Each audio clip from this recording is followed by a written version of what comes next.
नाही काय कुठं म्हणजे हाकलून द्यायचा प्रश्नच नाही ना. पक्षातून. रामदास कदम साहेब शिवसेनेचे नेते आहेत आणि अनिल परबनं आरोप केले, अनिल परबनं चिकलपीक केली, त्याच्यावर विश्वास ठेवून अशा पद्धतीची काय कारवाई करायची गरज आहे? अनिल परब उद्या त्याच्या मनाला वाटेल तसं कोणावर बी आरोप करेल, काही आरोप करेल, बेछूट आरोप करेल, तर 3 आरोप करेल, ज्याच्याकडे काही पुरावा नाही असे आरोप करेल, त्याला काय अर्थ आहे? त्यामुळे अशा पद्धतीची मी तेच म्हणतो ना, अनिल परब आता ही बिथरलेली आहेत, त्यामुळे ते अशा पद्धतीची नाहक व्यक्तिगत टीका करतायत. समाज अशा टीकेकडे लक्ष देत नाही. नव्हती मी पण ऐकलं, पण आता हा मोठा विषय आहे. या बाबतीत आमच्यासारख्या लहान कार्यकर्त्यांनी बोलणं योग्य नाही.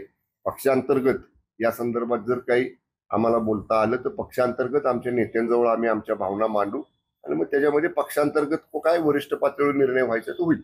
बाबतीत सुद्धा रामदास कदम साहेबांनी तीव्र नाराजी व्यक्त केलेली आहे. त्यांनी सांगितलं की घरामध्ये घरगुती काम करत असताना कशा पद्धतीचा अपघात झाला आणि त्यावेळी सौभाग्यवती वहिनींना स्वतः रामदास कदम साहेबांनी त्यांना लागलेली आग विझवून त्यांचा प्राण वाचवला आणि त्यांना त्या ठिकाणी हॉस्पिटलाइज केलं, दवाखान्यात नेलं आणि आम्हालाही आठवतंय दोघंही पती पत्नी त्यावेळी दवाखान्यामध्ये होते. त्यामुळे अशा व्यक्तिगत बाबींचा एखाद्या मायमाऊलीच्या बाबतीतला असा काहीतरी आरोप करायचा आणि ते ह्याला उलट राजकारण म्हणतात की आता रामदास कदम साहेबांवर व्यक्तिगत टीका करायची आणि त्यांचे चारित्र्य हनन करायचं, त्यांची बदनामी करायची. हा प्रयत्न जो अनिल परब करतायत हा चुकीचा आहे. हा संसदीय किंवा आपण जे सर्वसाधारण राजकीय कामकाज बघतो त्याच्यामध्ये कोणी इतक्या खालच्या थराला जाऊन बोलत नाही.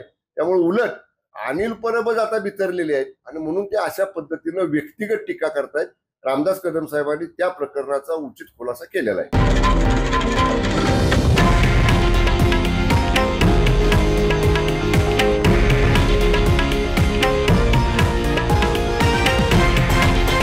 हे आहे देशातील नंबर 1 न्यूज नेटवर्क आणि आपण पाहत आहात TV9 मराठी, एकमेव.